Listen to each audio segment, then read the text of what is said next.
Mirëmbrëma të dashur miq, mirë se vini në Topcast. Si gjithmonë përpara se të nisim me episodin e radhës, një ftuar shumë interesant. Dua të falenderoj sponsorat që janë mbështetësët të këtij episodi, duke filluar nga Eker Kefir, i cili është sponsor general, Flow Studio, studio ku ne ndodhemi dhe regjistrojmë çdo episod të Topcastit. Gjithashtu Elite Dermo Estetik, Vjosa Travel dhe Beauty by Square që kujdeset kështu për dukjen time. Teksa do të shihemi tani në intervistë.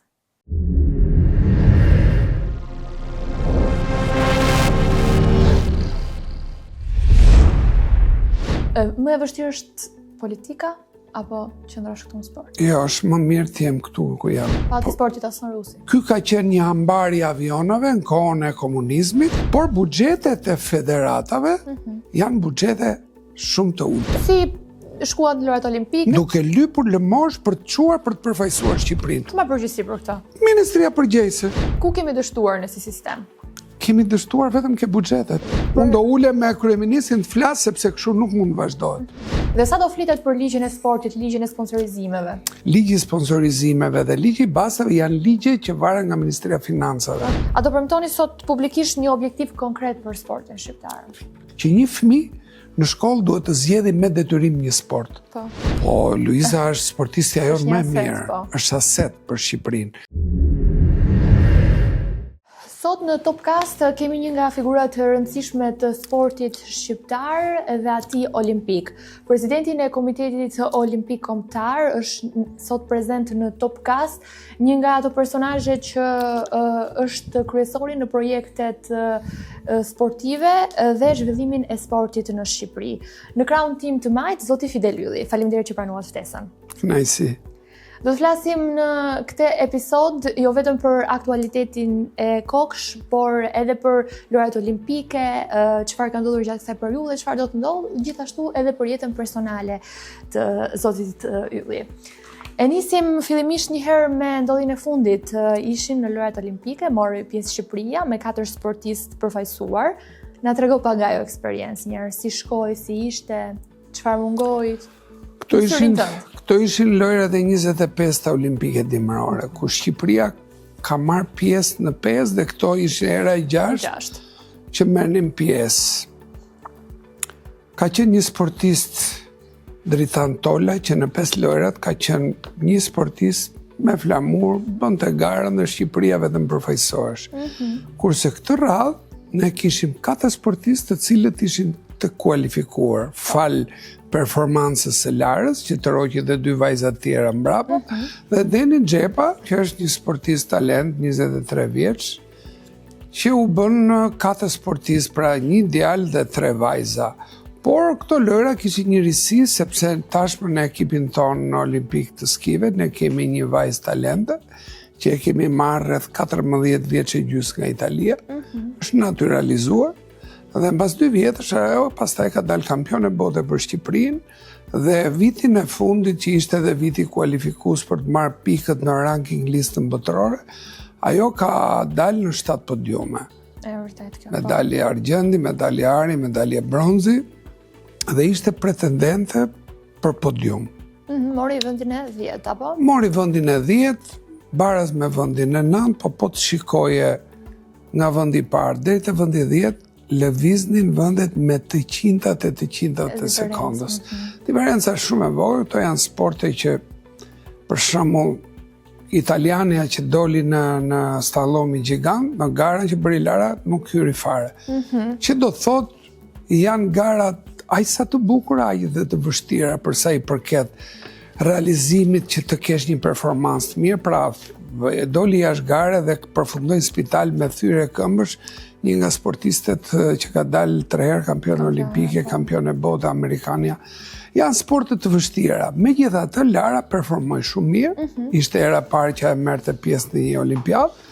Dhe nuk do të harrojmë që sa po mbushi para 2 muaj e gjysmë, mbushi 19 vjeç, kurse sportistet e tjera ishin 30, 34, 35 dhe 36 vjeç. Tregojnë që ky sport kërkon Përveç forcës, energjisë, shpejtësisë, kërkon çik dhe pjekuri, kërkon çik edhe eksperiencë. Që Lara si mungon kjo, po mendoj që në vitet që do vinë, Lara ne kemi një aset shumë të çmuar për sportin e skive.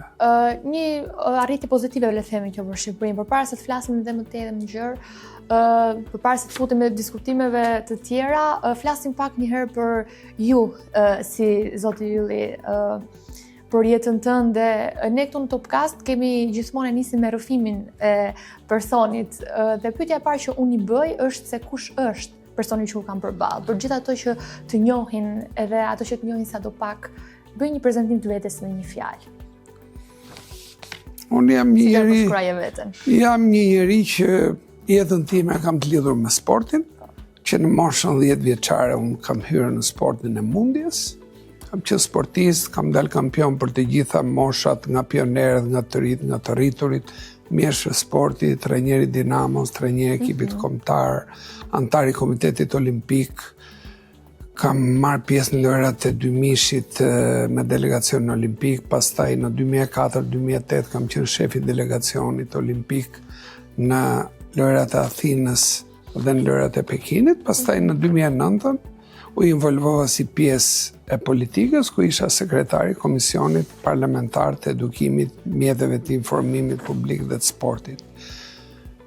Por në njëjtën kohë jam dhe biznesmen, që kam filluar biznesin në fillim të viteve 94. Duke marrë me një bar, me restorante, me klube, me polici, securitie, me ndërtim. Dhe kam provuar të gjitha fushat ku mendoj që në atë pjesë që jam marrë, jam munduar të jemi suksesshëm. Kjo është edhe grinda që kam unë, që unë kur dua ta bëj një punë, dua ta bëj mirë ose nuk e bëj fare. Edhe kamarierët në Çosh, dhe banakierë, dhe fshesaxhit në Çosh, unë do ta bëj më mirë se ai që është atje. Sepse është qëllimi im që atje ku jeti duhet lësh gjurmë.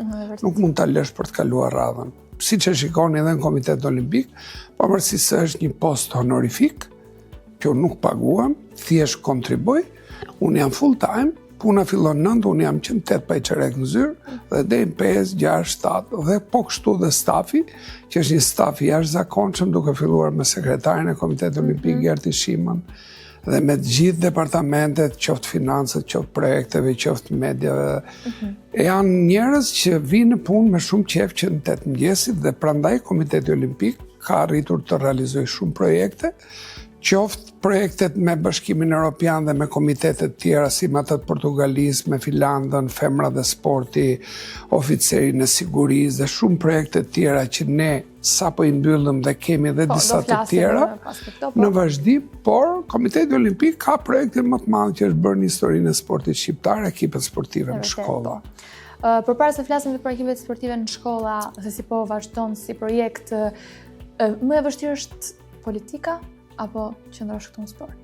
Të drejtosh politikën apo si? Jo, është më mirë të jem këtu ku jam në sport, sepse në fundit unë në politik as kisha dëshirë të merresha dhe as e mendoja të merresha, por ishte insistimi i zotit Rama, ne jemi shok fëmijë, jemi rritur në klubin Dinamo, dhe në shumë kërkesa ti për 3 vite rreth, duke më bindur, duke më thënë që s'do të më lësh vetëm, ne dy kemi ndëruar edhe për sportin dhe për të bërë gjërat mira në këtë vend, na ka ardhur mundësia ndor dhe ti nuk mund të thuash unë jam mirë, ky është mirë, por ne të dy duhet të kontribojmë. Dhe arriti me shumë luftë, me shok dhe me miq të më binte që unë të bëhesha pjesë e politikës. Nuk jam pishman, sado që unë natyra ime nuk është për politikë. Politika është me shumë bel, është me 2 standarde, është me shumë bryla dhe me shumë natyra ime është natyrë shumë e drejtë për drejtë.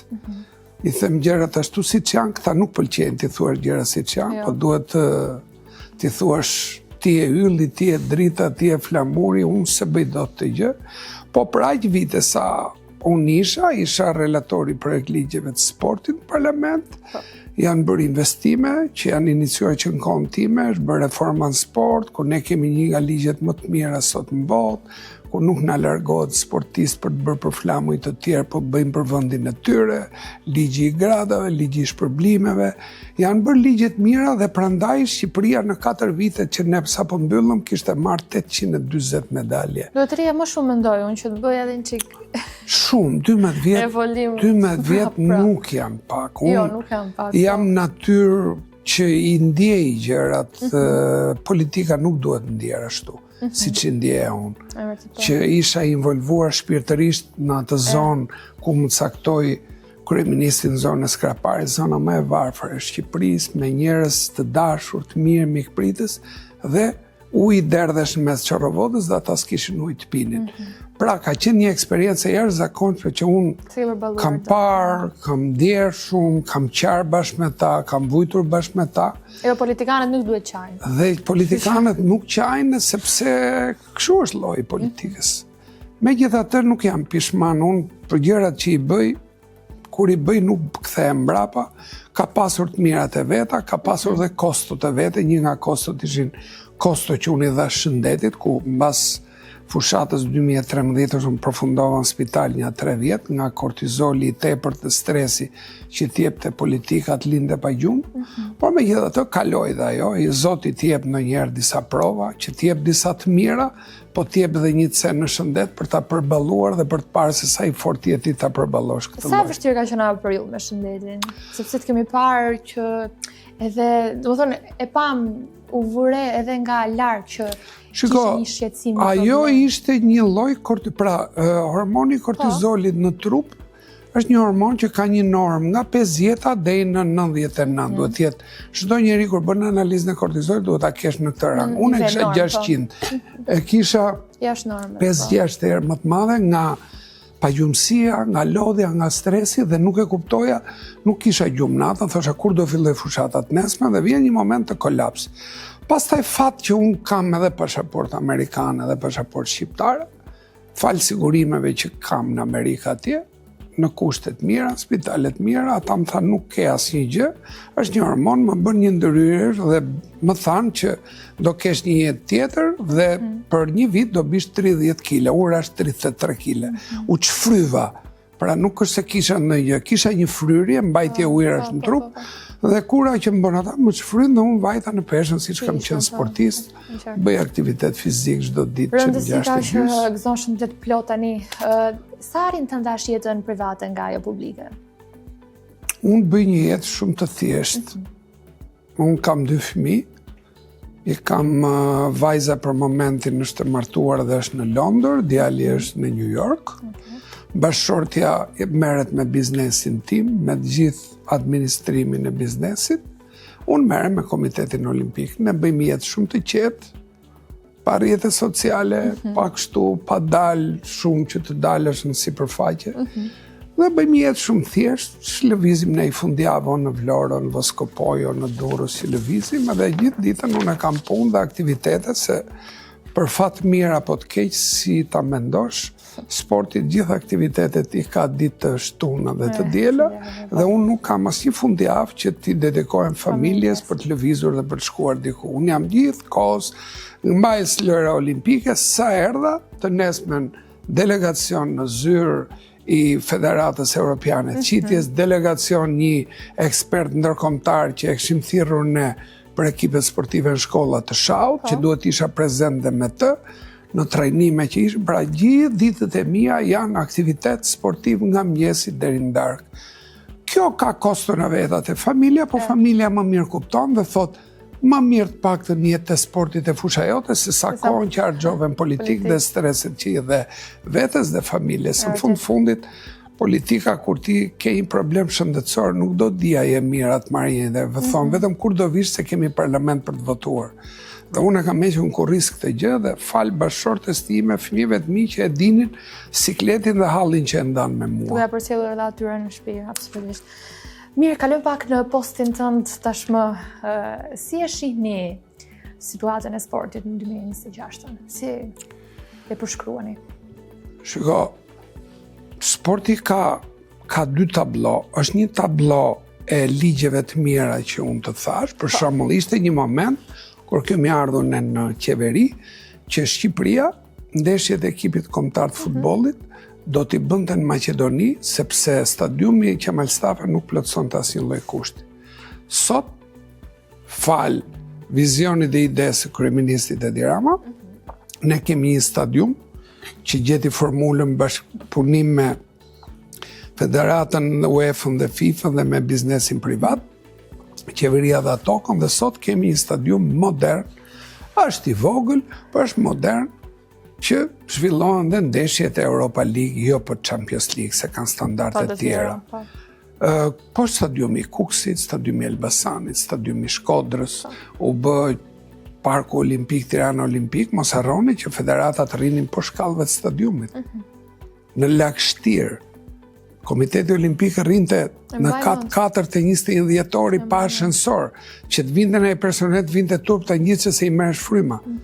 Sot jemi në Parkun Olimpik, u bën 2 palestra, një mundje, një peshkëngritje, zyrat e Komitetit Olimpik, pjesa më e madhe e federatave është atje, një pallat sporti i vogël, 1300 vende, por sot që flasim, kampionati ranking series i mundjet, kampionati botëror i mundjes, i peshkëngritjes, i taekwondos, i judës, i futsalës, europiane dhe voleybollit. Pallati sportit, kur kam shkuar unë herë në fundit, ishte njësoj. Pallati sportit Aslan Rusi. Pallati sportit Aslan Rusi duhet prishur, duhet ishte prishur. Eksakt.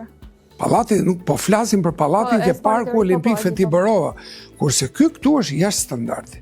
Ky nuk ka qenë asnjëherë pallat sporti, ky ka qenë një ambar i avionave në kohën e komunizmit, dhe kur bëhet një asamble e vendeve të traktatit të Varshavës, caktohet Shqipëria për të bërë një spartakiad ushtrie. Dhe i thonë Petri Dumës, thotë, është caktuar, por ne s'kemi pallat sporti. Kemi, tha Petri Dume, kemi pallat. Nxori avionët në lart, nga i nxori në fushë aviacione, dhe hambarin e avionëve e ndau në 3 salla. Atë pallat që kemi sot dhe 2 salla tjera. Pa banjo, pa ngroje. Një katastrofë vërtet që unë jam ndeshur disa herë, voleybolli e basketbolli, një sporti atë pallat ka pas. Tani për hir të vërtetës është gati projekti, u bë tenderi i projektit kush do fitoj, doli studio fituese dhe shumë shpejt aty do filloj do shëmbet pallati i sportit dhe do bëhet një pallat me 6.000 vende i jashtëzakonshëm nga më të mirët në Europë për sa i përket mënyrës, arkitekturës dhe funksionimit brenda.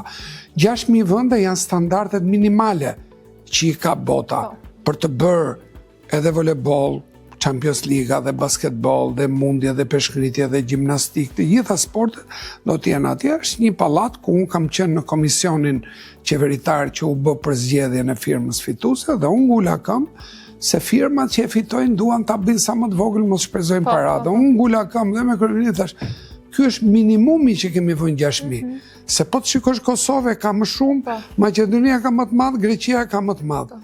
I kanë dhe 15.000 dhe 20.000, por për 6.000 mendoj që për ne është mirë dhe me standarde europiane. Kështu që kjo është tabloja që janë bërë disa investime, janë bërë disa medalje, janë 30.000 fëmijë që janë të involvuar në ekipe sportive në shkolla, ku të gjitha bashkitë po fillojnë po marrin element Bashkia e Elbasanit. Dalin këtu të shkollat njërë, si po funksionon, si po vazhdon ky masivizimi i sportit në shkolla? Ka 3 vit që ne kemi rreth 30.000 fëmijë që janë të angazhuar me ekipet sportive në shkolla, në voleyboll, në basketball dhe në sha shfutur këtë vit. Dhe në vitin tjetër ne kemi çuar projektet që ministria na i ka kërkuar, kemi përcaktuar dhe buxhetet dhe do futet mundja, peshkëngritja, atletika, gjimnastika, judo, taekwondoja dhe pipongu. Do të jenë 7 federata të tjera që do futen përsëri në ekipe sportive, po jo si voleybolli, basketbolli që jemi nga jugu në veri në çdo bashki, po këtu do të ndahemi ke harta, ke gjeografia sportive, ke ato qytete ku ka mundje, ke ato qytete ku ka peshkëngritje, ke ato qytete ku ka atletik, pasi janë sporte specifike dhe duan trajner dhe duan bazë ku do stërviten. Nëse nuk ka trajner, nuk mund të bësh dot mundje. As peshkëngritje se kanë të bëjnë me shtyllën kurrizore, kanë të bëjnë me jetën e sportistëve dhe duhet të jenë trajner. Kështu që i kemi gati projektet dhe mendoj që sporti është në rrugë të mbar, por buxhetet e federatave janë buxhete shumë të ulta. Sa do të thoja që mjafton vetëm kjo e gjithë? Jo, Kjo është mirë për ekipet sportive në shkolla, por unë nuk pranoj dot si njeri sportit që basketbolli dhe volejbolli që kemi në shkolla marrin buxhete elitare për fëmijët, për veshje, për trajnime, për këto, dhe kur vjen puna federata, $150-160.000 që nuk mbarojnë dot aktivitetet e tyre. Kjo është një paradoks që mendoj që jo vetëm buxhetet e federatave, po dhe buxhetet e Komitetit Olimpik, se këto para që qeveria e Komitetit Olimpik, unë nuk i përdor dot për të shkuar në lojrat olimpike që vajtëm me zero buxhet. As për lojrat europiane rinore në Maqedoni zero buxhet, as për lojrat islamike zero buxhet Komiteti Olimpik. Këto para janë miratuar në asamble, janë miratuar në ministri dhe janë vetëm para për projektit të destinuara vetëm për një zë. Dhe unë s'marr dot asnjë centesë nga këto para për t'i çuar për zyrën dhe për aktivitetet që ka. Si funksionon, si shkuat në lojrat olimpike? Ne shkuam pa para, me ja 2 sponsor duke ju lutur unë në mënyrë miqësore në jepnin ai lek, që prem biletat atyre sportistëve, që gjetëm ato veshjet, sa veshje i pagoi Elvisi, presidenti federatës, dhe një katastrofë vërtet, përfaqësoi Shqipëria lojrat olimpike, Komiteti Olimpik me 0 lek. Për të shku për përfaqësuar Shqipërinë për të ngritur flamurin, dhe në lojra islamike, dhe në lojra. Kjo është skandaloze. Dhe ne kërkojmë që të rriten buxhetet e Komitetit Olimpik, të rriten buxhetet e federatave, sepse po shikoja dje një postim, Komiteti Olimpik i Maqedonisë, i Malit të Zi, që imagjinoti ka bërë, Mali Zi ka bërë një postim në ceremoninë e mbajtur sot në Vilën Gorica, kryeministri Malit Zi, Milojko Spajić, u dorëzoi Federata e Organizatave Sportive kontratën mbështetëse financare të Malit Zi, 707 milion euro dhe 400.000 euro të dedikuara për bursat e sportistëve elitar. Pra Mali Zi i jep 7 milion euro Komitetit Olimpik për të bërë aktivitetet e vet. Ne me 0 lek. Kjo është vësh duart në kokë. Kush ma përgjegjësi për këtë? Kush ka Ministria përgjegjëse, kryeministri, qeveria, që jep Komiteti Olimpik gjithë ato para për ekipet sportive, komiteti për të paguar pra 2 muaj, unë zyrën, jo unë, se unë s'marr para, po zyra ime nuk ka rroga, as për të pagu kredin, as për ilaçe, as për gjë, s'kan rroga, punojësit që punojnë. Se akoma s'ka ardhur ai mirë buxhet Miran, $150.000 që na japin ne. Që ky ka 7 milion euro, Mali Zi 600.000 banor, ne kemi gjithë këto rezultate, medalje olimpike, shkojmë me 4 sportistë atje dhe vjen puna 0 buxhet. Kjo është për të vënduar në kokë. Po presim ligjin e sponsorizimit, po presim dhe ligjin e bastave që janë në digjes publike dhe besoj brenda aktivitit do mbyllen dhe mendoj që do të ketë një frymëmarrje më të madhe sporti. Ju personalisht keni kontaktuar me ministrinë, çfarë bëhet me këto financa, pse vonohen kaq shumë, si do dalë? Domethënë ju mund zgjidhni edhe një tjetër rrugë, jeni ju si president, se t'ishte dikush tjetër në vendin tuaj, mund zgjidhni tjetër rrugë që Shqipëria mos merrte pjesë fare në lojrat olimpike sepse ka zero buxhet. Me çfarë buxheti ne do shkojmë atje? Po ne tani nuk edhe për këtë medalje. Ne nuk mund të bëjmë greva dhe demonstrata. Tani unë nuk përfaqësoj as veten time, as familjen time. Unë përfaqësoj Shqipërinë se emër Komitet Olimpik ose Federata e Shtetit Shqiptar që ti përfaqëson flamurin. Qofse këta nuk janë në gjendje të kuptojnë se çdo të thotë përfaqësimi në lojrat olimpike që janë 206 komitete, turpi do t'i ngeli atyre. Unë kam për detyrë t'i them. Ja thash ministrit në Pallat Brigade kur u bë ceremonia, i jemi pa lek, kemi shkuar në lojrat e europiane rinore pa para, kemi shkuar në lojrat islamike ku ministri erdhi vet pa para, që ishte bileta $1.500 për sportist, kemi shkuar në lojrat olimpike me 0 buxhet, duke lypur lëmosh për të çuar për të përfaqësuar Shqipërinë. Kjo është skandaloze. Mendoj që kjo duhet zgjidhur këtë vit. Ka qenë situata e tillë politike që nuk troket dot edhe ke dera kryeministrit se hallet problemet që ka pasur politika, ti thot, mund digjet mjekra, ti do të më thot tani çik cigaren. Kjo situatë nuk na ka lënë që të jemi komfort që edhe të bisedojmë si njerëz, të ulemi, të flasim se ne qeverinë e duam si partner. Nuk e kemi kundërshtar. Ne përfaqësojmë Shqipërinë duke u bërë bashkë, mendoj që do bëjmë një punë mirë të përfaqësohet Shqipëria me dinjitet, sepse sporti nuk është vetëm një medalje, sporti është është imazhi më i mirë, më sportistët janë ambasadorët më të mirë të Shqipërisë. Ne nuk prodhojmë asgjë në këtë vend, përveç atë turizëm që na i ka dhënë natyra, një vend kaq të bukur dhe sportistët tanë që janë ambasadorët më që marrin medalje, lojrat olimpike, lojrat europiane, botërore. Shqipëria ka kampiona bote. Deri dje kishim ëndër. Unë kam qenë sportist, thosha, kur do vije i moment i marrim erë një mundësi të huaj, si e ka erën e djersës. Sot kampionat i kemi disnesh, Briken Calja, Erkan Qerimaj, Kristi Ramadani, Erik Ledat Sara Peshngritja, Abakarovi, Çermen Valjevi, Islami, Lara, janë gjithë ata sportistë, s'po të flas pastaj kampiona bote në bilardo, në bodybuilding, në karate, kemi në kampiona Europe, në boks. Nuk ka sport që s'kemi kampiona. Ku kemi dështuar në si sistem? Kemi dështuar vetëm ke buxhetet. Buxhetet janë mirana. Se sporti, përveç pasionit, sportistët e kanë jetën shumë të shkurtër. Lënë mangësi nga familja, lënë mangësi nga shoqëria, lënë mangësi nga shkolla, nga libri, nga gjithçka, dhe jetën e kanë shumë të shkurtër, ato 10 vite, maksimumi 15 vite që kanë, ata duhet fokusohen, stërviten se nuk është kollaj të dalësh majnë e botës. Absolutisht. Kërkojnë vitamina, kërkojnë psikolog, pra Lara Kulturi, që është në to rezultate, ka 7 veta në grupin e saj, që i rinë nan, bab, manager, psikolog, masazhier, guzhinier, i kanë gjithë me vete. I paguan vetë, besoj. Familja. Jo, si paguan familja, i paguan dhe qeveria shqiptare, dhe Federata e Ski dhe Komiteti Olimpik, bëhemi bashkë dhe i bëjmë një buxhet një $400.000 Larës dhe ju përfaqësua. Se mu më mori presidenti i Komiteti Olimpik Italian, të lutem, tha, na e lini ne. Po, ishte gati për t'ikure. Se s'po kishte lek. Sepse sporti i skive është sport shumë i vështirë. Pra, në moment që këtu është verë, ja fillon këtu për shumë maj, prilli, qershori, korriku, gushti, këtu s'ka borë. Qa duhet bëj një sportist? Merë avionin dhe shkon Zeland të re, shkon në Argentin, shkon Kili ku është dimër.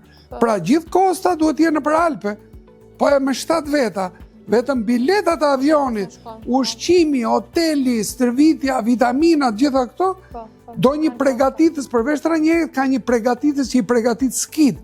Si duhet i pregatisi skit, për shfalloj bore, është bore akull të sheshkrifët, ka teknika që njerëzit nuk i dinë, thonë, po bën ski, po nuk është kështu. Kështu që unë mendoj që sportistët ka nevojë për shumë prave, apo po të marë vetëm vendet e rajone, nuk po flas për Amerikën. Malizi, Kosova e ka buxhetin për shumë, Komiteti Olimpik e ka $2 milion. Ne e kemi $150.000. A kupton ti? Kosova. Kosova, po. Maqedonia Veriut, s'po flas për Greqinë. Kanë buxhet elitar. Komiteti Olimpik është ombrella e sportit. Këta asnjë lek, as për përgatitje, as për veshje, as për uniforma, për asgjë, as për bileta avioni. Ikni ju atje, po si do ikim? 2 muaj zyra ime dhe sot që flasim, merr kamera, shko shifi, s'kan lek për rrogët. Ja, do t'i japim. Se ka dal një VKM tani dhe duhem plotësu. Dakor, në nësë jemi kundër plotësim, po kur del një VKM, informoj njërë federatat se deri dje ke pas një urdhë ministri që jepshe buxhetet me pikëzim. Tani ka dal një gjë tjetër. Informoj njërë për para ato që të bëjnë gati. Po tani ato duhen 3 muaj sa të bëjnë letrat gati dhe aktiviteti mundja e bëri, peshkritja e bëri, Komiteti Olimpik i bëri. Me çfarë do i bëjnë këto gara? Është e pafalshme. Unë do ulem me kryeministin të flas sepse kështu nuk mund të vazhdohet. Ne nuk mund të kërkojmë lëmosh. Ne duhet jemi me dinjitet se përfaqësojmë Shqipërinë, përfaqësojmë vendin tonë. Edhe kështu s'mund vazhdojmë ne trokasim ke dera ministrit aman na eptin e buxhetit se është ku di unë, mund vjen turp. Ta shpreh këtë gjë. Po janë fakte që po ndodhin. Absolutisht janë fakte dhe duhet bërtiten, supozohet që të dëgjohen dhe të reagojnë, por në Shqipëri është shumë e vështirë që të reagojnë, duhet shumë kohë për të reaguar. Dhe sa do flitet për ligjin e sportit, ligjin e sponsorizimeve? Ligji i sponsorizimit nuk ka lidhje me ligjin e sportit, se ligji i sportit sapo kaloi, ligji i sponsorizimeve dhe ligji i bazave janë ligje që varen nga Ministria e Financave. Ligji i sportit nuk ka lidhje me të. Ligji i sportit sapo kaloi në parlament, u miratuan fletore zyrtare, sado që nguli këmbë dhe Federata e Futbollit e kishte çuar dhe në gjykatë kushtetuese se si interesonte, përsëri dhe gjykata kushtetuese ja rrëzoi, dhe nuk e mori fare në konsiderat, kështu që ligji është në fuqi. Ne mendojmë tani që ligji i sponsorizimeve është në digjes publike, pash ministri një ditë në digjes, dhe zvënd ministri, Komiteti Olimpik nuk e kështë thirrur.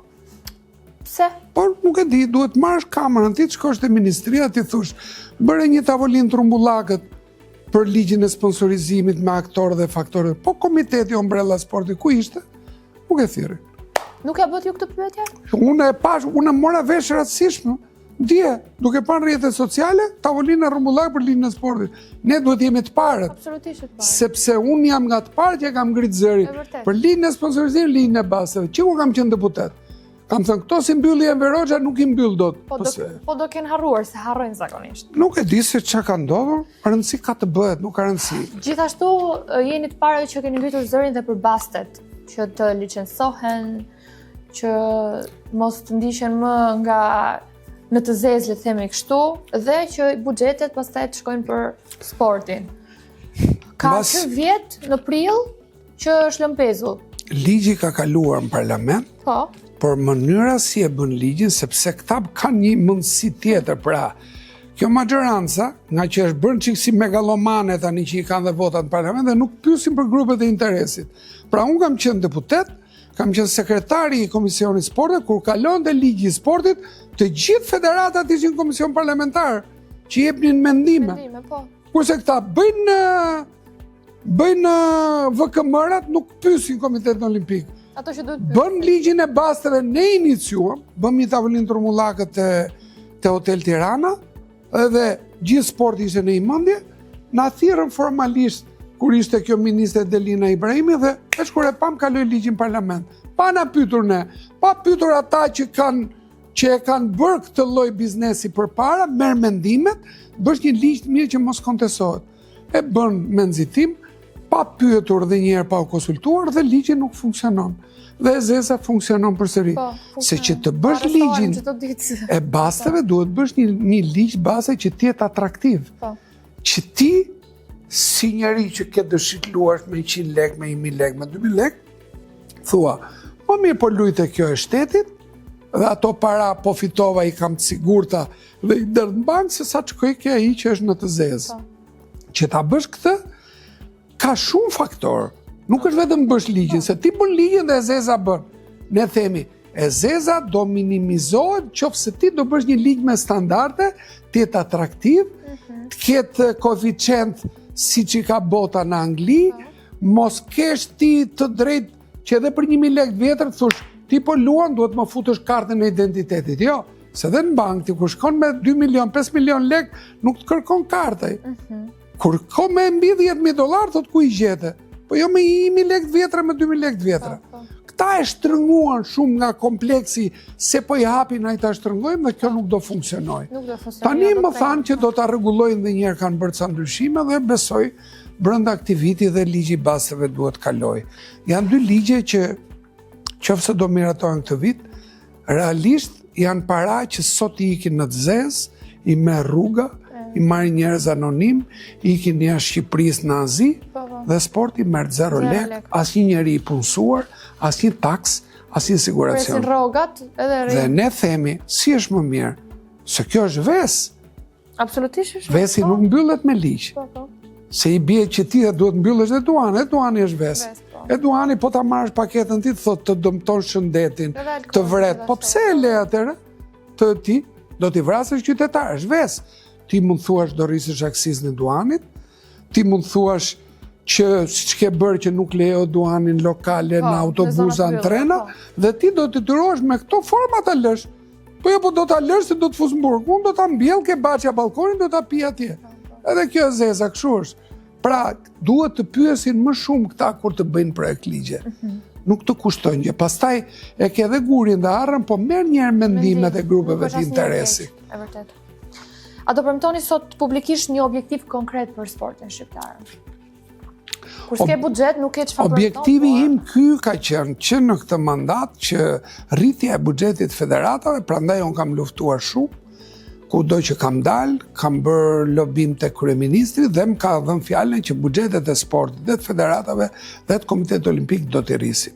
E tha dhe përpara kur bëri një takim para fushatës, aty ke fushat e Federatës Futbollit, dhe tha me zë dhe me figurë që buxhetet e sportit dhe të Komitetit Olimpik dhe të Federatë do t'i rrisim. Duke rritur buxhetet e federatave, do rritet interesi për të bërë më shumë aktivitete, do fusim më shumë federata në ekipe sportive në shkolla, që ne kemi një vizion që sportin, të gjithë sportin, pa përjashtim duhet ta fusim në ekipe sportive në shkolla. Që një fëmijë në shkollë duhet të zgjedhë me detyrim një sport. Ta ketë me detyrim siç është sistemi amerikan. Se sporti në fundin nuk bëhet as Komitet Olimpik, nuk bëhet as në federatë. Sporti bëhet në shkollë dhe sporti bëhet në bashki, në qytete. Prandaj dhe kryetarët e bashkive duhet të jenë më të përgjegjshëm, që dhe ato para që kanë të kenë mundësi siç kanë për kulturën dhe për aktivitete kulturore që bëjnë, duhet të kenë më shumë vëmendje ke sporti. Jo, nuk e llogarisin fare sportin. Se unë jam afër futbollit, ju jeni afër shumë sporteve, por e njëjta situatë është edhe atë. Kjo është mangësi shumë e madhe, po nuk u involvuan kryetarëve të bashkisë që të subvencionojnë ato ekipe që kanë qytetet e tyre, se ka qytete shumë mëdha, që shumë sportet i kanë, pothuajse janë zhdukur, për shumë Korça, ka pas boks, ka pas mundje, ka pas peshngritje, ka pas atletik të jashtëzakonshme. Po duhet t'japi kryetari i bashkisë, mos i japi ekipit futbollit me këshill bashkiak 400 milion lek. Se futbolli është industri. Kanë një president biznesmen që e paguan. I jepi shumë sportshit, i jepi talenteve që kanë qytet, bazë materiale, mjekësi sportive që sporti të rritet, se sporti gjallëron jetën social, kulturore, ekonomike të vend. Pra, kanë ardhur 600 sportistë tani tek ranking serious i mundjes. Të gjithë ata vinë me paratë e tyre, flenë në hotelet tona, gjithçka hanë, pinë këtu. Janë miliona lekë që vinë. Po sa aktivitete kemi bërë ne? Vlora qyteti europian, Tirana qyteti europian, Shkodra qyteti europian, këtë vit është Korça. Që të tregon që sporti është dhe ekonomi. Absolutisht po. Është dhe cilësi jete, që i largon fëmijët nga rruga, i sjell afër palestrave. Roma dhe Feyenoord dhe sa të ardhura herë. Imagjinoni, shkonin njerëzit për të fletë në kavaj. Se s'kishte vende, jo Tirana. Po, filluan njerëzit lironin të shtëpitë e tyre me qira. Kështu që sporti është një aset shumë i çmuar i shqiptarëve. Vërtet. Shpresojmë shumë që këto ligje të miraton sa më shpejt, që edhe sporti të evoloj, edhe ju t'ju bëj këto mandate sa më të lehta, sepse njerëzit fundit me ato ushqehen. Domethënë përveç se e kanë pasion, e kanë profesion. Shumica. Jo vetëm për të ushqyer, më po flasim për cilësi. Po, edhe cilësia, por kemi Erik Leda Carën, sportiste kampione bote për të ritme, nuk ka vajzë 17 vjeç, kampione bote për të rit. Ne duhet ta mbajmë si ujtë e pakët ata, më duhet ta kemi kështu. Po ja, pra Italia desh në mori larë. Kemi këtë Kofshën, kemi Rasën, kemi Mullisin e Shkodrës, talente që do dalin, po ta premtoj kampiona bote, këta shumë shpejt, për të rritur. Luisa, keq që Luisa ka u largua kështu nga atletika. Po, Luisa është sportistja jonë më mirë, është aset për Shqipërinë. Por, siç ka jeta ciklet e veta, dhe sporti ka ciklet e veta. Ka një fillim, ka dhe një mbarim. Dhe Luisa është sportiste që ka lënë gjurmë që zorë se do të thyen ato rekordet që ka. Sportiste i jashtëzakonshme, kampione Europe, e 9-ta, e 4-ta në botë, që imagjinoni. Ka dhënë emocionet jashtëzakonshme në vërtet. Si Luisa ka qenë e jashtëzakonshme me punën që ka bërë bashkë me trajnerin e saj me Tauland. Unë falenderoj shumë që ishit pjesë e Topcast, shumë kënaqësi që folëm dhe shpresoj që gjitha këto që diskutuam të zgjidhen sa më shpejt. Faleminderit dhe për jush. Faleminderit. Mirë, ky ishte edhe Topcast për sot, dashur miq. Faleminderit që na ndoqët. Mos harroni të bëni like, share dhe subscribe në kanalin e YouTube-it, teksa ne do të shihemi sërish javën e ardhshme. Bashkë mirupafshim.